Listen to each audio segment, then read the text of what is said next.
من قناة الجديد في بيروت، أهلا بكم. جرى التعرف على ذوي الطفلين اللذين ظهرا في الفيديو الذي أثار سخطا واستنكارا، وقد تبين أن والد الطفل الذي قام بالضرب يدعى أحمد الطفيلي ويسكن في الرمل العالي، وقد نفى للجديد أن يكون هو من حرض ابنه على الضرب وأن لا علاقة له بالموضوع، وقال إن الصوت الذي سمع في الفيديو هو لفتى في 16 من عمره من سكان المنطقة، وقد حضر إلى منزل الطفيلي مكتب مكافحة جرائم المعلوماتية لمتابعة الموضوع والوقوف على ملابسات الحادث. مزيد من التفاصيل مباشرة من الرمل العالي مع الزميلة نبيلة غصين. نبيلة، أهلا بك. يعني جملة أسئلة تدور في أذهاننا وأذهان المشاهدين. دعينا نبدأ من الشق الرسمي. هل انتهى التحقيق مع أهل الطفلين طبعا من قبل مكتب مكافحة جرائم المعلوماتية؟ أيضا يعني ماذا عن الفتى المعنف؟ هل هو سوري نازح؟ ماذا عن ردة فعل أهله لدى مشاهدتهم للفيديو؟ أيضا ماذا عن الفتى الذي يعني دعا إلى التعنيف؟ هل قام بذلك من جراء نفسه أم هناك من محرض؟ إليك الهواء، تفضلي. نعم داليا، أولا هذا الفيديو قد تم تصويره منذ 3 أيام وليس اليوم. معي هنا والد الطفل الذي عنف، والد عباس، ووالد الطفل المعنف وهو خالد. نعم، خالد هو نازح سوري، هم مقيمون في الرمل العالي منذ حوالي 2 سنين. أما الشخص الذي قام بتصوير الفيديو وهو شاب في 16 من عمره، هو الآن ليس موجود معنا. والد الطفل عباس، الطفل الذي عنف، يريد تبرير ماذا حصل ويريد الوقوف أنه ليس هو الشخص الذي قام بتصوير فيديو وتحريض ابنه على هذا. نعم. سوف نأخذ معنا والد الطفل عباس، أحمد.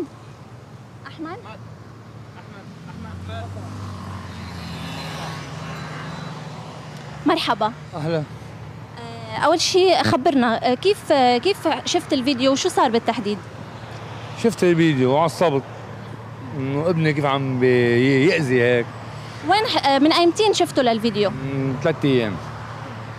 وحسبت اللي كانوا السبب بإنه هو يكون هيك قاسي على جارنا وبيه وصديقنا وبيشتغل عنا وجيران وأهل، والصبي بضل عنا يعني بالدار وابني معود عليه، وهذا اللي صار.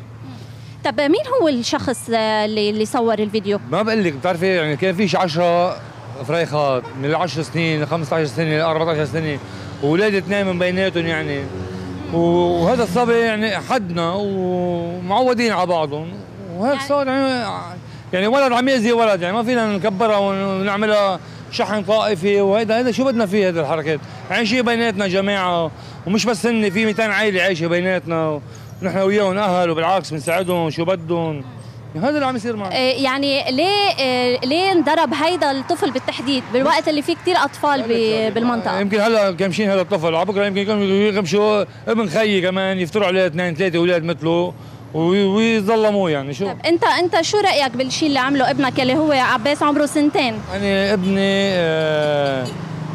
كيف بدي اقول لك، يعني انا نهرت عليه وهذا شيء غلط، وهلا انا ابني من وراء هالشغله يعني بتجنب اني نزه يقعد بين اولاد عمه بس، ما له شيء اكثر منه. طيب شو بتحب تقول لخالد، لاهل الطفل المعنف؟ خالد، انا عم بقول لك انه هيدا عايش بيناتنا، هذا الصبي نحن يعني نشفق عليه، ويعني اللي الله بيقدرنا عليه بنعطيه اياه. بيو بيكون بالشغل ما بيشوفه قد ما نحن بنشوفه، ما هو بخلقتنا كل النهار. طب يعني مواقع التواصل الاجتماعي كمان ضجت اليوم بهيدي الخبريه، منهم اخذها انه هيدا الموضوع موضوع طائفي، منهم اخذها انه سوء تربيه الى حد ما. شو بتحب تقول؟ انا بقول لك في سوء تربيه من بيو للصبي، وانا في عندي نقص باني انا، بس انا بدي اقول لك شغله، انه انا ابني مع اولاد خيي يعني وشباب بالدار وفي انترنت حدنا، بس انا بقول لك انه في عنده نقص من بيو. انا بقول لك لانه الصبي قلت لي قدامك يعني خذوه على مدرسه وقال ما بده يتعلم. شو ولد شو عزوه بدي اعيش انا؟ عن مين عم نحكي؟ عن اي ولد؟ خالد. انا عم بحكي عن ابنك كمان. ابني عمره 2 ونص على مدرسه، اذا الله راد هالسنه بحطه، يعني ما في يحطه بمدرسه، عمره 2 ونص، شو بده يحط فيه بالمدرسه؟ السنه الجايه اذا الله راد بتلاقوه بالمدرسه ومغير.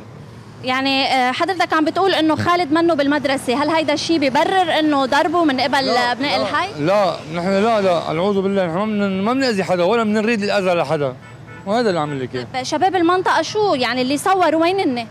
بدي اقول لك شغله، اللي صوروا مش واحد واثنين، ثلاثة أربعة صوروا، وهذا عم يبعث لخيه وهذا عم يبعث لقرابته، ووصل الخبر انه وين هن الشباب اللي صوروا الفيديو؟ ما كنت انا واقف انا وياك هلا قلت لك هيدا وهيدا وهيدا، صار عدل لك اياهم 6 7 شباب، ما عارف مين صور فيهم، مين بعت لصاحبه، مين بعت لرفيقه، ما عارف مين، ووصل الخبر. طيب ونحن عم بقول لك نحن اوكي الزلمه بيو للولد اصحابه واصدقائه وقاعد وجهه بوجهه له سنتين قاعد بوجهه. اي حضرتك مستعد تقدم افادتك للدوله بهيدا الموضوع؟ ما عندي مشكله، ما عندي مشكله، مش انا بعيد عن العداله يعني، مش بعيد عن العداله. يعني حضرتك اذا طلبوك للعداله بتقول هيدا الحكي؟ كيف لك يعني؟ ما انا عم بحكي اللي صار وبقوله قدام مين ما كان، بس هذا شو عملت القوى الامنيه عندك؟ القوى الامنيه لما اجت لعندك شو قالوا لك؟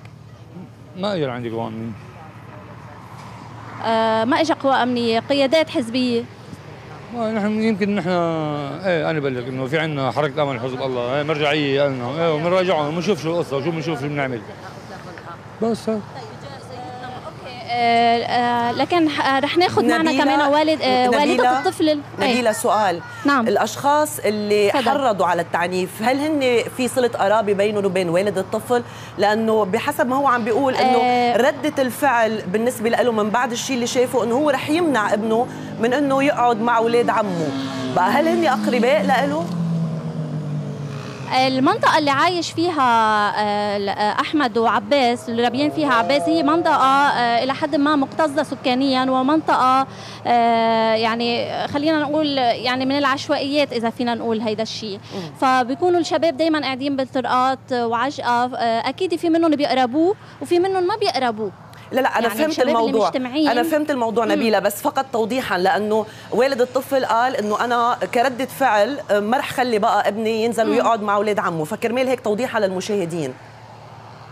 نعم اي في اكيد اولاد عمه، يعني اخواته واولاد عمه لعباس الولد الصغير هن اللي قاموا بتصوير هيدا الفيديو. نعم. كمان شباب المنطقه كلهم كانوا مجتمعين وعم بيشوفوا هيدا الشيء. نعم. بالنسبة للطفل الآخر، مع والدة الطفل المعنف. نعم. والدة الطفل المعنف خالد رح ناخذها. ميادة، مرحبا. أهلين وسهلين. ميادة خبريني شو صار، كيف عرفتي بالخبر؟ أنا والله صار له شغلي يومين، واليوم لا دريت، بينزل ابن جيراننا بقول لي إنه ليك ابنك طلع الجديد. قلت له شو هالحكي؟ قال إيه. طلعنا، جيت وقت دريت بالقصة ما بقى، ورحنا ولاتهم مصورينه على الجديد وباعتينه، نازلين محرضين الكبار محرضين صبي صغير وعم يضربوه. انت ما عرفتي بالخبر من يومين؟ ما خبرك خالد؟ ما بعرف والله العظيم، قسما بذات الله ما قال لي ولا دريت لليوم. خالد شو قد ايه عمره وهو بالمدرسه؟ لا خالد عمره 9 سنين ونص، وقعدته بالمدرسه ما كان يقعد، مرض انه صار لاولادي انه يهددوا سوريين وسوريين، يعني كره وقف. هلا شو بيعمل خالد؟ بيشتغل عند زين الخضرجي جارنا، ايه بيعطيه باليوم 3000 4.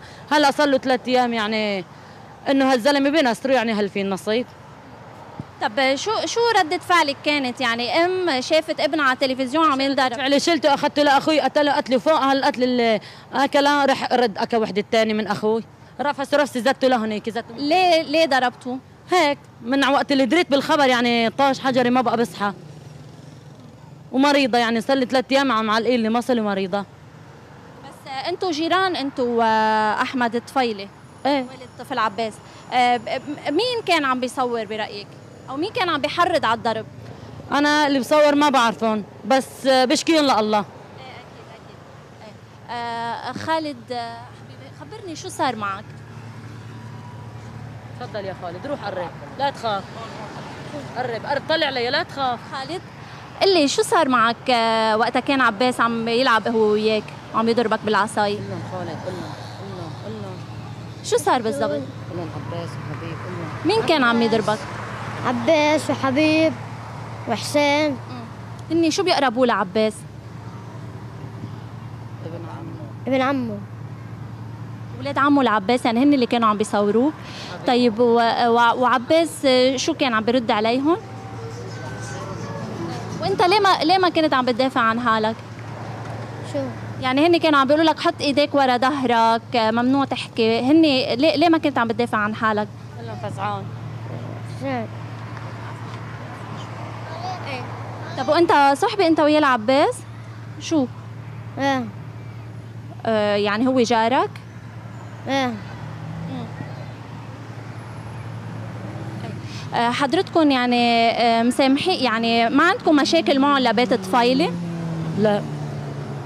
لا يعني بتعرفي متحاشين العالم كله عم سبت لاجئين سوريين. ايه متحاشينهم وقت لهالموقف هاد، بس انا وينك ما بعرفهم مينهم، بس بشكيهم لله والله ياخذ الحق. بس شو بتقولي لأمه لعباس ولا بيو لعباس؟ يمكن يعني حطيتوا بهيدا الموقف، شو بتقولي؟ امه العباس وابوه ما لهم علاقه، بس العطره هدوك اللي عم بحرضوا الصبي الصغير يقتلوه. اوكي. نعم نبيلة. أوكي. نعم على كل حال نبيلة، نعم غادة. شكرا جزيلا لك.